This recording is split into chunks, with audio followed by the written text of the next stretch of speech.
ಸಂಸದ ಮಲ್ಲೇಶ್ ಬಾಬುಗೆ ರಾಖಿ ಕಟ್ಟಿದ ಶಾಸಕಿ ರೂಪಕಲಾ ಶಶಿಧರ್. ಇಂದು ರಕ್ಷಾಬಂಧನ ಹಿನ್ನೆಲೆಯಲ್ಲಿ ಸಂಸದ ಮಲ್ಲೇಶ್ ಬಾಬುಗೆ ಹಾಗೂ ಎಸ್ಪಿ ಶಿವಾಂಶು ರಜಪೂತ್ ರವರಿಗೆ ಶಾಸಕಿ ರೂಪಕಲಾ ಶಶಿಧರ್ ರಾಖಿ ಕಟ್ಟಿದ್ದಾರೆ. ಕೋಲಾರ ಜಿಲ್ಲೆ ಕೆಜಿಎಫ್ ನಗರದ ಮುನಿಸಿಪಲ್ ಮೈದಾನದಲ್ಲಿ ಕಾಲೇಜು ಮಟ್ಟದ ತಾಲೂಕು ಕ್ರೀಡಾಕೂಟಕ್ಕೆ ಶುಕ್ರವಾರ ಬೆಳಗ್ಗೆ 10 ಗಂಟೆಯಲ್ಲಿ ಚಾಲನೆ ನೀಡಿದ ವೇಳೆ ಕೆಜಿಎಫ್ನ ಶಾಸಕಿ ರೂಪಕಲಾ ಶಶಿಧರ್ ಅವರು ಸಂಸದ ಮಲ್ಲೇಶ್ ಬಾಬು ಹಾಗೂ ಜಿಲ್ಲಾ ಪೊಲೀಸ್ ವರಿಷ್ಠಾಧಿಕಾರಿ ಶಿವಾಂಶು ರಜಪೂತ್ ರವರಿಗೆ ರಾಖಿ ಕಟ್ಟಿ ರಕ್ಷಾಬಂಧನ ಹಬ್ಬದ ಶುಭ ಕೋರಿದ್ದಾರೆ. ಸರ್ ಒಂದು ನಿಮಿಷ ಸರ್, ಮೇಡಮ್ ಸಾಯಿರು ಗಿಫ್ಟ್ ಕೊಡ್ತಾ ಇದ್ದಾರೆ.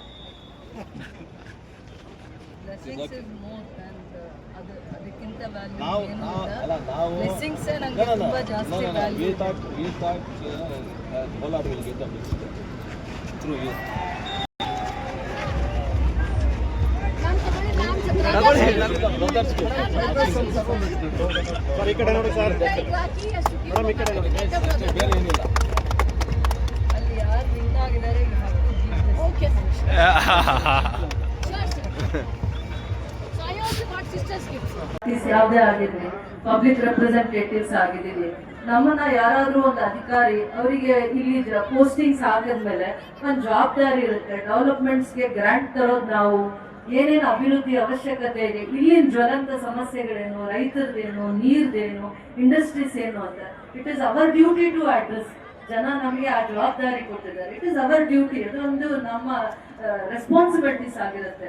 ನಮ್ಮನ್ನ ಓವರ್ ಲುಕ್ ಮಾಡಿ ಕೆಲವೊಂದೆಲ್ಲ ನಡೀತಾ ಇರುತ್ತಲ್ಲ, ಅದಕ್ಕೆ ನಾವು ಕಲೆಕ್ಟಿವ್ ಆಗಿ ಹೋಮ್ ವರ್ಕ್ ಮಾಡಿದಾಗ ಜೊತೆಯಲ್ಲಿ ನಿಂತು ಇದು ಜನಪರವಾಗಿರುವಂತ ಕೆಲಸ ಅಂತ ನಾವು ಯಾವಾಗ ಅಡ್ರೆಸ್ ಮಾಡ್ತೀವಿ ಅವಾಗವರೆಗೂ ಅವ್ರಿಗೆ ಭಯ ಶ್ರದ್ಧೆ ಬರಲ್ಲ. ಅದರಿಂದ ಏನೇ ಮೀಟಿಂಗ್ ಇದ್ರು ಕೆಜಿಎಫ್ ಸಂಬಂಧಪಟ್ಟಂಗೆ ನಾನು ಎಲ್ಲ ಪ್ರೋಗ್ರಾಮ್ಸ್ ನ ಕ್ಯಾನ್ಸಲ್ ಮಾಡ್ಕೊಂಡು ನಿಮ್ ಜೊತೆ ನಾನು ಸಮಯ ಕೊಡ್ತೀನಿ. ನಮ್ಮ ಉದ್ದೇಶ ನಾವು ಎಲ್ಲಿ ಕಾಲಿಟ್ಟಿದೀವಿ ಆ ಜಾಗದಲ್ಲಿ ಕಾರ್ಮಿಕರಾಗ್ಲಿ, ರೈತರಾಗ್ಲಿ, ಇಲ್ಲಿನ ಸಮಸ್ಯೆಗಳಿಗೆ ನಾವು ಪರಿಹಾರ ಕಂಡಿದ್ದಾಗ ಮಾತ್ರ ಜನ ನಮ್ಮನ್ನು ಇನ್ನೂ ಗೌರವಿಸ್ತಾರೆ. ವೇದಿಕೆ ಗೌರವಕ್ಕಿಂತ ಅದು ನಮ್ಗೆ ತುಂಬಾ ಮುಖ್ಯ ಆಗಿರುತ್ತೆ. ನಾಳೆ ಅಲ್ಟಿಮೇಟ್ ಆಗಿ ಒನ್ ಡೇ ನಾವೆಷ್ಟು ಪ್ರೋಗ್ರಾಮ್ಸ್ ಅಟೆಂಡ್ ಮಾಡಿದೀವಿ ಅಂತ ಜನ ಆಲೋಚನೆ ಮಾಡಲ್ಲ. ನಾವ್ ಎಷ್ಟು ಇಶ್ಯೂಸ್ ನ ಡಿಪ್ಲೊಮ್ಯಾಟಿಕ್ ಆಗಿ ಹ್ಯಾಂಡಲ್ ಮಾಡಿದೀವಿ ಅನ್ನೋದೇ ತುಂಬಾ ಮುಖ್ಯ ಆಗುತ್ತೆ. 5 years ಒಂದೇ ಟೈಮ್ ಎಲೆಕ್ಷನ್ ಬರುತ್ತೆ, ಬಟ್ 5 years ದೇವ್ರ ಗೋಲ್ಡನ್ ಆಪರ್ಚುನಿಟಿ ಕೊಟ್ಟಿರ್ತಾರೆ ಕೆಲಸ ಮಾಡೋದಕ್ಕೆ. ಬಟ್ ನಾನು ಈ ವೇದಿಕೆನ ಇವತ್ತು ರಕ್ಷಾಬಂಧನ ದಿನ ಒಂದು ಬ್ರದರ್ ಆಗಿ ನಾನು ಕೇಳ್ತೀನಿ, ನಾನು ನನ್ನ ಜನಕ್ಕೋಸ್ಕರ ನಾನು ನಿಮ್ ಜೊತೆ ಸದಾ ಕಾಲ ಕೆಲಸ ಮಾಡಕ್ಕೆ ಇಷ್ಟಪಡ್ತೀನಿ. ಡೆವಲಪ್ಮೆಂಟ್ ಇಶ್ಯೂಸ್ ಇರಲಿ, ಯಾವ್ದಾದ್ರು ಕ್ರಿಟಿಕಲ್ ಇಶ್ಯೂಸ್ ಇರಲಿ, ಚಾಲೆಂಜಸ್ ಇರಲಿ, ನಾನು ರೆಡಿ ಇದ್ದೀನಿ ಫೇಸ್ ಮಾಡಿ.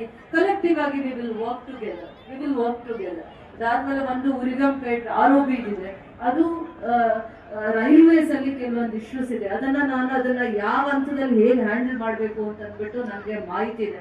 ಖಂಡಿತ ನಿಮ್ ಜೊತೆ ಡಿಸ್ಕಸ್ ಮಾಡ್ತೀನಿ. ಅದು ತುಂಬಾ ಮುಖ್ಯ ಆಗುತ್ತೆ. ಮುಂದೆ ಇಂಡಸ್ಟ್ರೀಸ್ ಬಂದಾಗ ಅಲ್ಲಿ ROB ಬರೋದ್ರಿಂದ ಕನೆಕ್ಟಿವಿಟಿ ಇಂಪ್ರೂವ್ ಆಗುತ್ತೆ.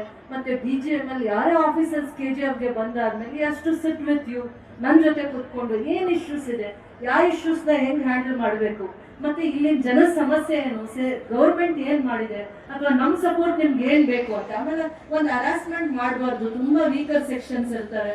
30-40 years ಇಂದ ಚಿಕ್ಕ ಮನೆ ರಿನೋವೇಷನ್ ಮಾಡ್ಕೊಳಕ್ಕಾಗಿರಲ್ಲ.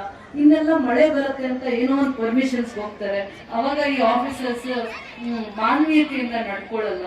ಕೆಲವೊಂದು ಸಂದರ್ಭದಲ್ಲಿ ತುಂಬಾ ಸತಿ ನೋಡ್ತೀನಿ, ಯಾರೋ ವಿಡೋ ಇರ್ತಾರೆ, ಮನೇಲಿ ಮದುವೆ ಮಾಡ್ಬೇಕು ತನ್ನ ಮಗನ್ಗೆ ಅಂತ ಒದ್ದಾಡ್ತಾ ಇರ್ತಾರೆ, ಪರ್ಮಿಷನ್ ಕೊಡಲ್ಲ, ಅಷ್ಟು ಅಡಮೆಂಟ್ ಆಗಿ ನಡ್ಕೋತಾರೆ. ಅದಾದ್ಮೇಲೆ ಬೇರೆ ಯಾರ್ಯಾರೋ RCC ಅಲ್ಲಿ ಬಿಲ್ಡಿಂಗ್ ಕಟ್ಕೊಂಡಿರ್ತಾರೆ, ಅವ್ರನ್ನ ಇವ್ರು ಕ್ವಶನ್ ಮಾಡಲ್ಲ. ನಾವು ಇದನ್ನ ಬರೀ ರಿನೋವೇಷನ್ ಮಾಡ್ಕೊಂತೀವಿ ಅಂದ್ರೆ 3 ತಿಂಗಳು ಅಲಿಸ್ತಾರೆ. ಆ ರೀತಿಯ ಆಫೀಸರ್ಸ್ ನಮ್ಗೆ ಅವಶ್ಯಕತೆ ಇದೆ ಅಂತ ನಾವು ಯೋಚನೆ ಮಾಡ್ಬೇಕಾಗತ್ತೆ.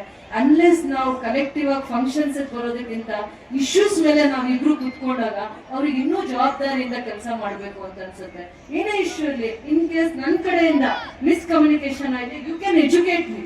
ಇದು ಹಿಂಗಲ್ಲಮ್ಮ, ಹೀಗ್ ಮಾಡೋಣ, you can educate me, have got all rights. ನಾನು ಹೇಳ್ತಾ ಇದ್ದೀನಿ, ಇವತ್ತು ರಕ್ಷಾಬಂಧನ ದಿನ ನಾನು ನಿಮ್ಮನ್ನ ನನ್ನ ಬ್ರದರ್ ಅಂತ ಅಕ್ಸೆಪ್ಟ್ ಮಾಡ್ತೀನಿ.